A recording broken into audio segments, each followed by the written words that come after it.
G20 summit के इत्र वजीर आजम नरेंद्र मोदी आज भी कई मुल्कों के लीडरान से दो तरफा बातचीत करेंगे।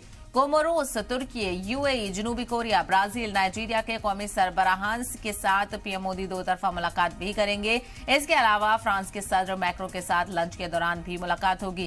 कनाडा के वज़ीर आज़म ट्रूडो के साथ भी मुलाकात हो सकती है। तो 15 दो तरफा बातचीत भी पीएम मोदी की तरफ से की जानी थी। अलग अलग मुल्कों के साथ उनकी बायलैटरल टॉक्स भी यहां पर हो रही हैं। एक तरफ G20 समिट की तमाम सेशन जारी हैं और जो 9 एक्सटेंडेड मेंबर्स हैं उनको भी यहां पर बुलाया है। उनके साथ भी काफी कुछ अहम पेशरफ्त यहां पर देखने को मिल रही है। लगातार पीएम मोदी की मुलाकातों का सिलसिला दो तरफा तरीके से भी जारी है और कई अहम पेशरफ्त यहां पर सामने आ रही हैं। तो आज आखिरी दिन भी बहुत खास रहने वाला है। आज दिन की शुरुआत राजघाट से होने वाली है। मां बाबा कौम महात्मा गांधी को खराज अकीदत पेश किया जाएगा। उसके बाद भारत मंडपम सभी मेहमान पहुंचेंगे जहां पर शजरकारी का भी प्रोग्राम रखा गया है और उसके बाद वन फ्यूचर को लेकर बातचीत होगी। तो वहीं आज आखिरी दिन है और G20 समिट की जो अगली सदारत है वो पीएम मोदी ब्राजील को भी यहां से सौंपेंगे। तो आज का दिन भी काफी खास रहने वाला है और कई मुल्कों के साथ पीएम मोदी की दो तरफा बातचीत भी यहां पर होगी, जिसमें